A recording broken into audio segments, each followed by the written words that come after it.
ESPN 94.1 FM and AM 930 present The Drive. It is Tuesday, March 18th. Your drive begins now on ESPN 94.1 and AM 930. I'm your host, Paul Swann. Thanks for being a part of today's show. We're going to get things started with our text line. We open that up every day for you. Brought to you by Clark's Pump and Shop at 304-396-TALK, 304-396-8255. Well, we're getting ready for some basketball. We've got action for you. March Madness beginning right here on ESPN 94.1 and AM 930. The first four coming up tonight in Dayton, and it's going to be St. Francis and Alabama State. We're going to have that game. We go on the air at 6:30 with our coverage, and then North Carolina versus San Diego State. That's coming up tonight after the first game, and I already know where some of you might be as far as rooting for North Carolina. Some of you are probably rooting for them. Others would like to see North Carolina burn. And, of course, San Diego State, the opponent. Be interesting to see how that one plays out. Are you rooting against North Carolina? Because, of course, the scandal, the controversy, the performance from the governor yesterday, I don't know what to call that yesterday still, other than showboating, putting it out on a stage, being a little overdramatic, and just not a good look from Patrick Morrisey yesterday. And I'm not the only one that thinks that. If you've been, of course, following social media, if you've not been, let me catch you up on a few things. There have been a lot of takes, and from a lot of outlets, not just me talking about it. There have been several takes. I mean, Jay Billis called out West Virginia. Stephen A. Smith basically told Patrick Morrisey to sit down. USA Today put something out, and there have been countless other articles. And, of course, the national media is always going to pick up on something like this. And it's just not been a good look for the state of West Virginia and Patrick Morrisey. It's not been a good look when you have a state that ranks near the bottom of everything, and then your political leaders are focusing on a basketball game, focusing on one of the last teams in or out of the NCAA tournament. This isn't a dramatic snub. And, of course, we know the NCAA tournament isn't looking good right now, especially with UNC Athletic Director Bubba Cunningham being the committee chair. And, of course, NCAA tournament bid means money for him. How does that not look good? And I think there is a fair argument to be had. Okay, maybe you need to change this process up a little bit. Maybe you need to have, some outside voices instead of athletic directors. But no one's going to be happy. This is a subjective, as it is objective, seeding process. I mean, you want to go straight to a computer? Go to a computer. Just let the computer churn everything out. We tried that once in college football with the BCS. Some might think that, hey, that was the way to go. Others didn't like the process. So how do you fix the process? And that's a big question for me. So we'll open up the text line this hour, 304-396-TALK, 304-396-8255. And, of course, West Virginia not getting into the tournament has kind of opened things up for West Virginia coach Darren DeVries. Not a candidate for the Iowa job. We've seen that today. His name has now been connected to Indiana. So, obviously, if he's a candidate for Indiana or a couple other jobs, you can see why that West Virginia would want to decline the NIT. And, again, we've talked about the Crown basketball tournament. It's going to be on Fox, and it's just placed too far past the portal. Transfer portal opens up on March 24th. This thing starts a few days later. You're not going to necessarily have a team. So, it's a big risk that you're going to have a lot of these teams look anything like they did at the end of the season. And so I think the NIT and the college basketball crown, while the NIT is the granddaddy of it, right? I think you've got these competing tournaments now, and I think instead of having one really great tournament that's running parallel to the NCAA tournament, instead of one really great tournament with a lot of teams, sometimes the argument was, hey, the best team that didn't make the tournament that should have made the tournament, usually the NIT champion. But now we have this diluted product. I don't know who that's going to benefit. The NIT looks like it's a watered-down product. The college basketball crown looks interesting, but after the transfer portal opens up, is that going to be a watered-down product? We know the CIT is not even a thing this year. And, of course, you have the CBI, and that's in itself a watered-down product. I like the concept of having a secondary tournament, but now we're spreading too thin. We have 4 tournaments. The NCAA tournament, which there's talk of expanding. And then you're going to have teams still left out, and that's going to hurt because someone's going to get left out. Someone is going to get left out. You're a college basketball player, and you're on that team that gets left out. You're going to feel like, if we had a chance, we could have. And so maybe something good will come out of Patrick Morrisey, drama queen as it is, lashing out at the NCAA selection committee. I think he's going about it the wrong way. I think there are better ways to do this, and I think he has more important things to do. And, of course, I understand that you can do more than one thing in a day, but is this really a priority? Is this a priority of the state of West Virginia? Is it a top 10 priority of the state of West Virginia? Is it a top 15 priority in the state of West Virginia? And what if Marshall was in this position? Would Patrick Morrisey have done the same for Marshall University? Would he have opened up a press conference and went after the NCAA committee because maybe Marshall was the last team in or last team out? And so Marshall's announced not in it. Does Patrick Morrisey do this? Or is this a case of just you're trying to look good for your constituents? You're trying to look good for the voters. You're trying to look good for the people voting for you. You're trying to look like you're tough on everybody here with all the litigation. And I still think it's a bad look. Just follow the national media today. I'm glad that I'm not the only one. I'm a little closer to the subject than those outlets are. But I still think it's a bad look for the state. I hope something beneficial comes out of this, but more than like this is performative at best. 304-396-TALK, 304-396-8255 from our text line. Texter says, Paul, what does Morrisey expect? WVU got beat by the lowest seed in their conference tournament, right? I mean, that's my answer. Beat Colorado. Absolutely. Beat Colorado. I appreciate that text. And I know you can talk metrics all day. We can talk metrics. We can talk analytics. We can talk about that all day long. At the end, North Carolina looks stronger at the end than West Virginia. Beat Colorado. Win a tournament game. Which team looked stronger at the end? North Carolina? West Virginia? Which team looked like it could make a run? Which team looked like it was playing better basketball at the end? And again, we're arguing about the last spot in the NCAA tournament. The national championship was not going to be decided by either North Carolina or West Virginia. It's about optics. It's about money. It's about prestige. There's a lot of NIL money out there, I'm sure. There's a lot of recruiting. There's a lot of trying to keep the donors happy. There's a lot of trying to keep the boosters happy, the fans engaged. There's a lot of that going on, just the prestige of it all. And at the end of the day, this has just been performative at best, and I don't think it has any real teeth to it, and it just makes the state of West Virginia look silly and petty and dumb. And of course, I'm sure Patrick Morrisey will never, ever be on this program, and that's okay. That's fine. I hope he does a great job as the governor, but on this one, I'm not a fan of what this is. I'm not a fan of the optics. I'm not a fan of what this has generated, the commentary, the criticism. West Virginia had a lot of sympathy for its snub. We all agree West Virginia should have got in. That's what we say. We agree. We all say that. The committee had other ideas, and of course the optics are bad for the committee. But at the end of the day, I think a lot of people went from sympathetic to, hey, you know what? Win some more games. Don't lose your opening game in the tournament, and don't expect to get in.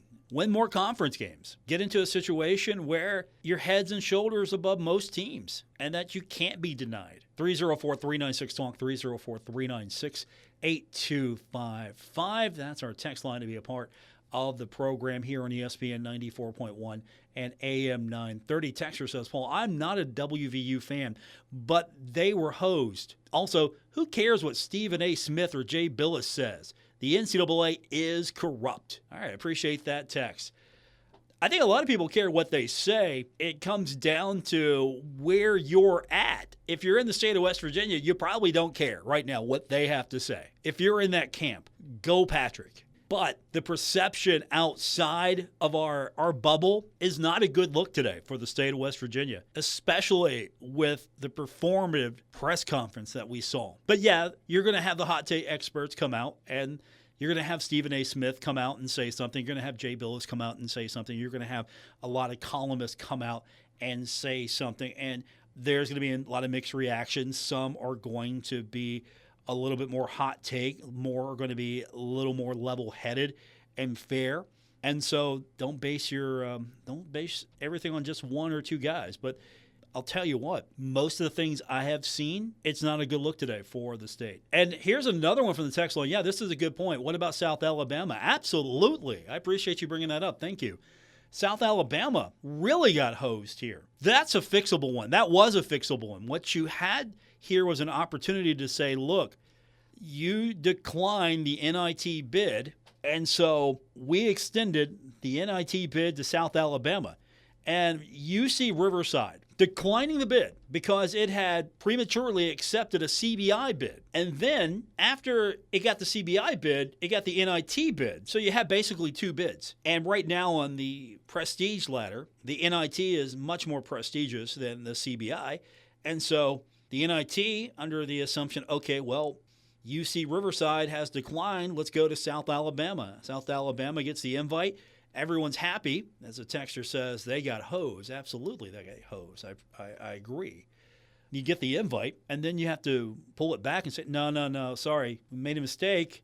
UC Riverside's going to be in our tournament. And then the CBI didn't adjust its bracket with a new team. It just adjusted its bracket. And so South Alabama doesn't get an opportunity. I'm sure a program like South Alabama would have loved to have had that opportunity to be in the NIT. There is nothing wrong with the NIT. I think it's a little watered down this year because, again, teams are spread out a little bit more with the CBI, which I really don't know has too much impact on the NIT. But with the college basketball crown, with the teams from the Big 10, the Big 12, and the Big East, the NIT, I think, in a sense, has hurt itself a little bit with its new. I want to say that the auto bid was great because if you won your regular season and you didn't, whatever reason, win the tournament, you're not penalized. You get an opportunity to continue playing. It's not the NCAA tournament. The tournament ticket is an at-large or an auto bid because that's how the conference tournaments work. It's to generate revenue, generate interest, have this tournament. The winner at the end gets the auto bid, and it doesn't matter if it's the first place team in the conference or the fifth place team or the 12th place team.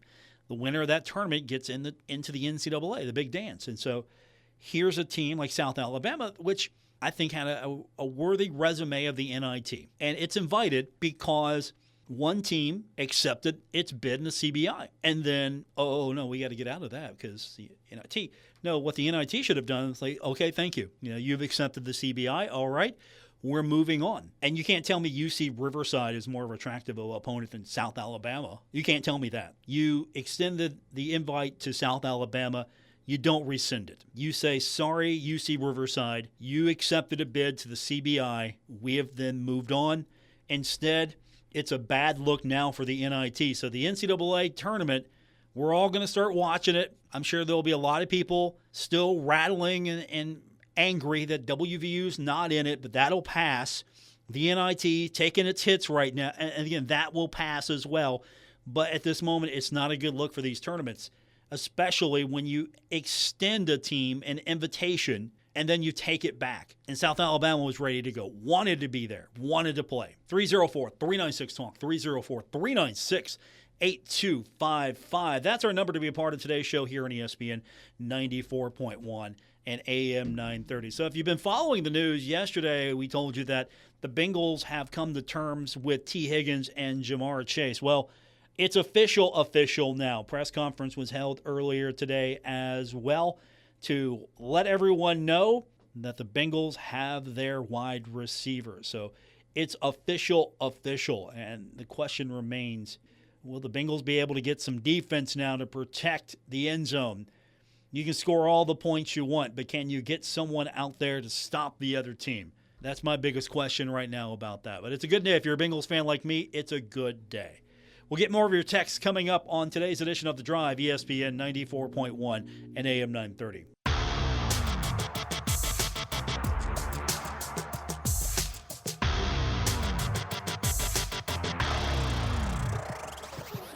This is The Drive on ESPN 94.1 and AM 930. Miss an episode?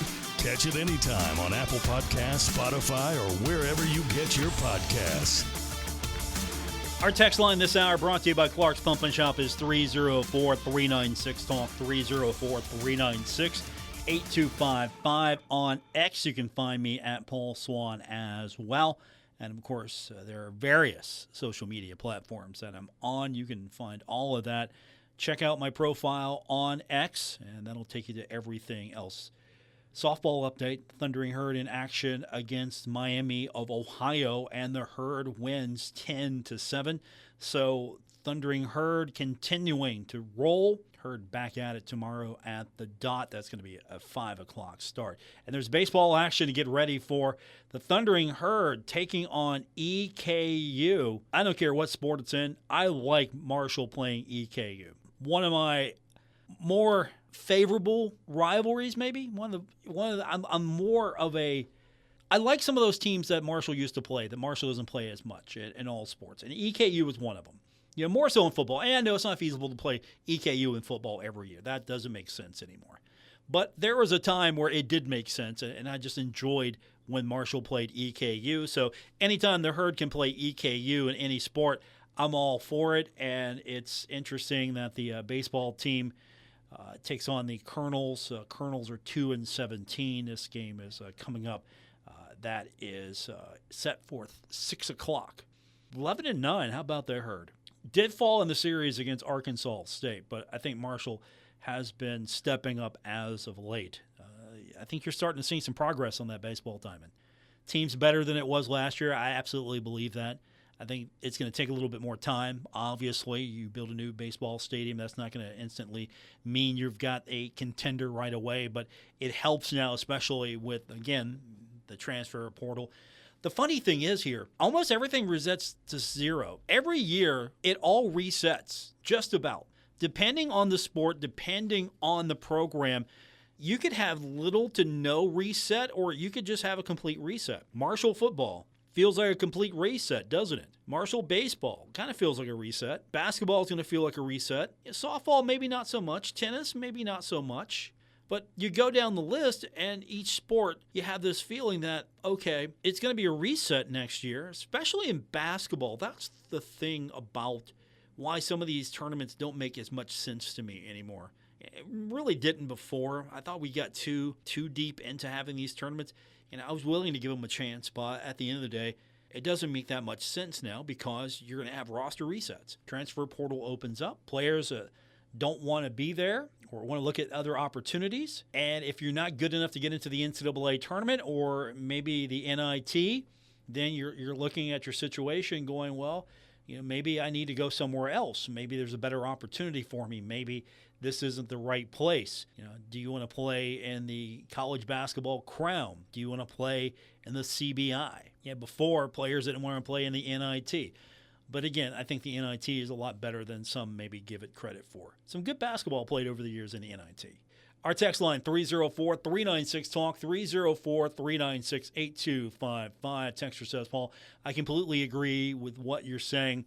West Virginia got hosed and had complete sympathy from all the national media members, but Governor Morrisey made the state look like a clown. Appreciate that thought. You can text in as well. Brought to you by Clark's Pump and Shop, 304-396-TALK, 304-396-8255. So some of you are saying that the state looks like a fool right now in this whole... You know what would have made it a little bit more of a serious press conference for me? The whole National Corrupt Athletic Association sign. If that wasn't there, that would have made it at least a little bit more respectable. Instead of the performative nature, that's performance right there. you don't have the seal of the office. You don't have the seal of the state on the podium or just a plain podium. You don't need the seal. You've got the state flag in the background. You've got the United States flag in the background. You come up to the podium. It's a nondescript podium. And instead, the podium signals already what the content's going to be. This is about the National Corrupt Athletic Association. And you know that this governor likes to litigate. Absolutely likes to litigate. If it's not his way, he doesn't like it, it goes against his values, let's litigate. And he's been successful. Give him credit. He's been very successful at litigation. But at the end of the day, this whole thing is a farce to me. It's performative. I don't take it serious. There could have been some serious content here, but I'm not taking it serious at any juncture. I'm willing to open my mind to it and be proven wrong. But until then, completely, absolutely unnecessary. Could have been done a different way. 304-396-TALK, 304-396-8255. Your text coming up, brought to you by Clark's Pump and Shop on this edition of The Drive, ESPN 94.1 and AM 930.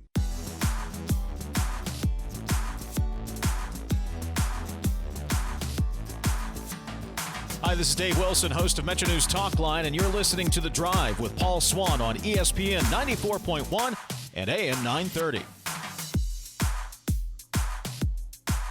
Our text line this hour brought to you by Clark's Pump and Shop at 304-396-TALK, 304-396-8255. Welcome back to today's edition of The Drive here on ESPN 94.1 and AM 930. We're getting you set for, of course, basketball action coming up tonight.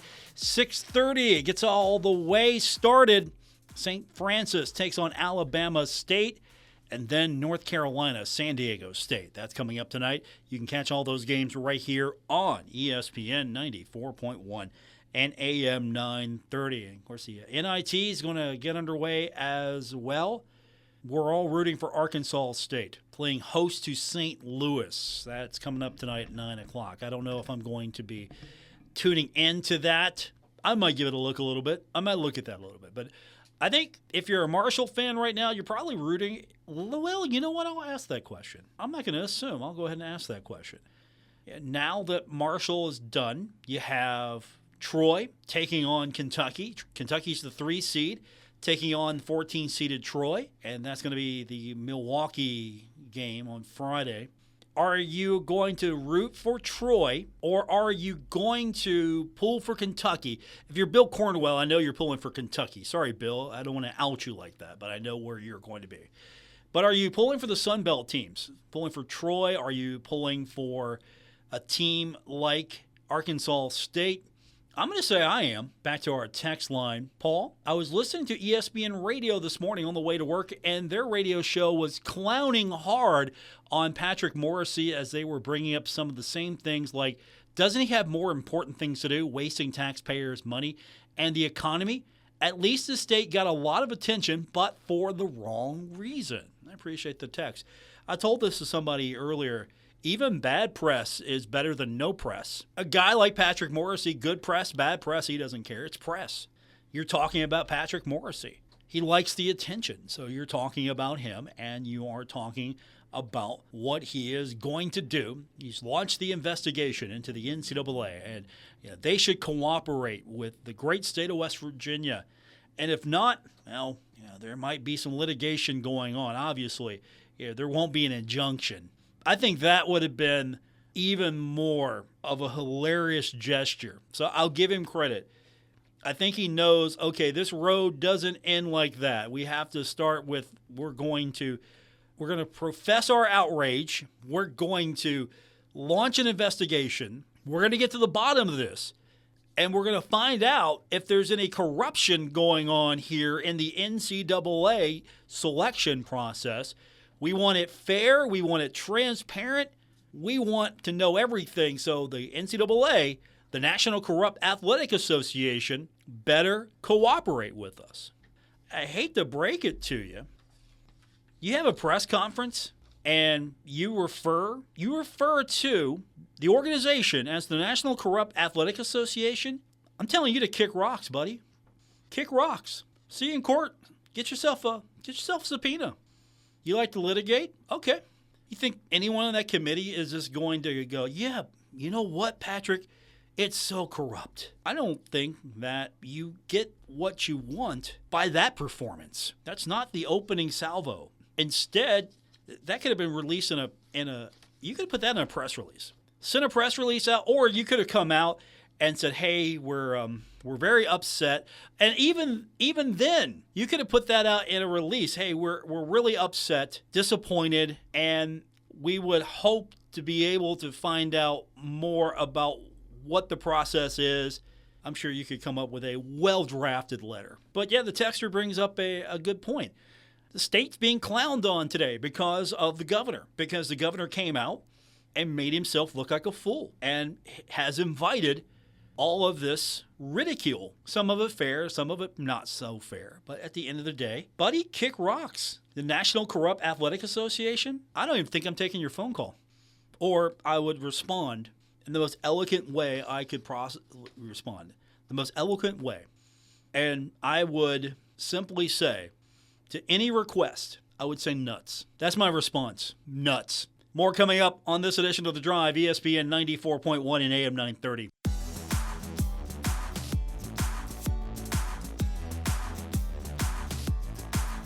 You're listening to The Drive with Paul Swann on ESPN 94.1 and AM 930. Final segment for today's edition of The Drive on ESPN 94.1 and AM 930.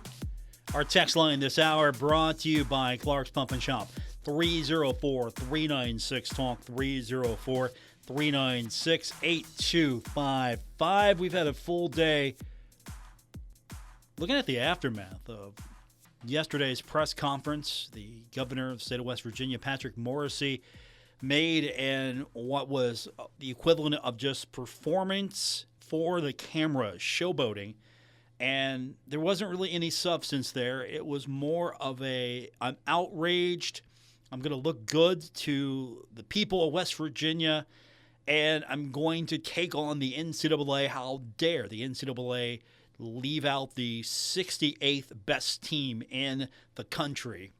We're at the point now, if we were talking about several teams skipping over the Mountaineers, that's one thing. And I get it. I understand. Everyone is going to be upset. Are we going to have this type of behavior every year if another team gets left out? A team that maybe had a solid case to be in the tournament, are we going to have this behavior every year? Are we really going to see major reform from the NCAA as far as how this process works? Ultimately, at the end of the day, I get it. You think your resume qualifies you, and it might have. And a lot of people believe that you probably were worthy of one of those last spots. But you get back to the basic understanding that if you win more games, you don't have to worry about this. Win more games. Don't lose in the first round of the tournament. Maybe you see tournament reform. How about that? Could you see tournament reform? Because after all, the strongest teams ended up at the end of the Sun Belt tournament. You had this crazy tournament for the men and women. And the whole idea was to make sure that if a team from the bottom got to the very end, it would either A, run out of gas, or it'd be an amazing story. So the Marshall women had this amazing run, 4-1. On the fifth day, probably ran out of gas in this system.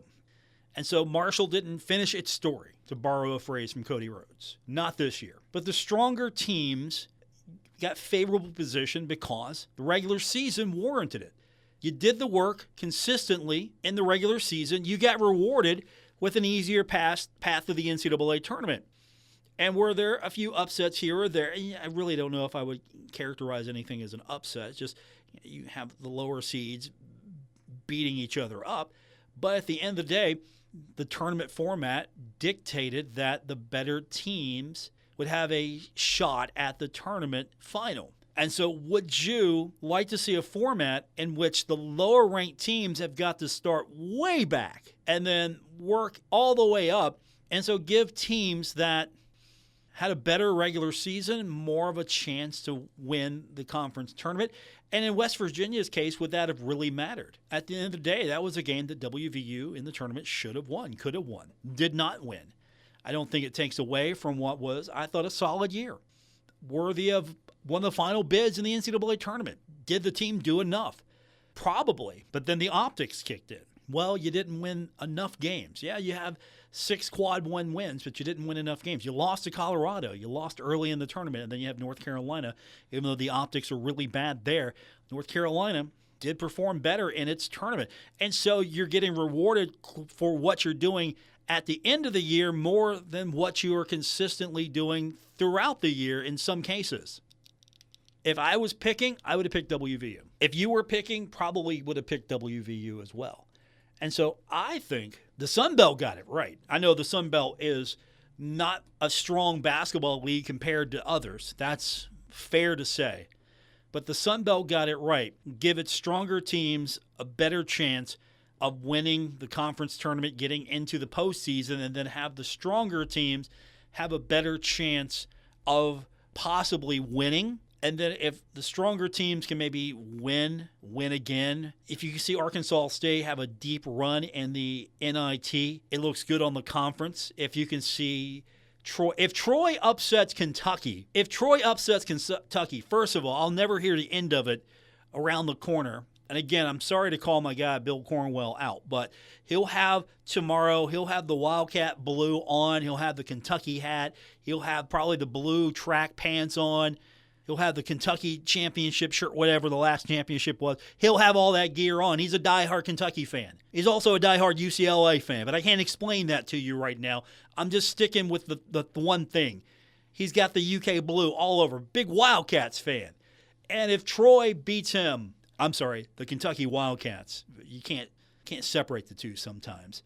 That's going to be a huge upset. I'm going to have to actually do a wellness check on him. You know, that game is a Friday night game. So I'm going to have to probably go to his house and do a wellness check on him, because if Troy beats Kentucky, that's going to be big for the Sun Belt. That's going to be big for Troy, and that's not going to be so big for Kentucky or the SEC. Now, do I think Kentucky loses to Troy? If it was Cal, maybe. I'm not so sure now. I think Kentucky might have this one. But you get my point. Troy should not be, hopefully, a pushover for the Kentucky Wildcats. At least you would hope. But ultimately, you think that Troy is going to fall to Kentucky. But you're trying to get the stronger teams in to be a little bit more competitive. And so next season, maybe it's a 13 seed. Maybe you can get to a 12. Maybe you can eventually work this up to maybe a single-digit seed. Better your position. Maybe you could get a couple of teams in. All of a sudden, the league's a little stronger, so get a couple of teams in. That's why I was excited when Marshall first got into the Mid-American Conference, because it was a multi-bid league when it came to basketball. That's not the case these days. But at the time, I was like, yeah, that's pretty good for Marshall basketball. Yeah, football, of course, did its thing, ran over that conference for years. But in basketball, I thought that was good for Marshall because it was a stronger basketball league. Still pretty good basketball league. And with that said, we're out of time. Thanks for everyone tuning in today here on ESPN 94.1 and AM 930. I'd appreciate it if you were on X. I would love if you would give me a follow. Also, you can find me on some of the newer social media sites. I'm on Threads. I'm on Blue Sky. You can find all of that. I've got a link page. You can find that in my bio description on X. Most of you are already following there. But if you want to branch out, follow me on all the new networks. One of those are going to stick, and we're going to be on it. Thanks for being a part of today's show here on ESPN 94.1 and AM 930. Have a great night, everyone.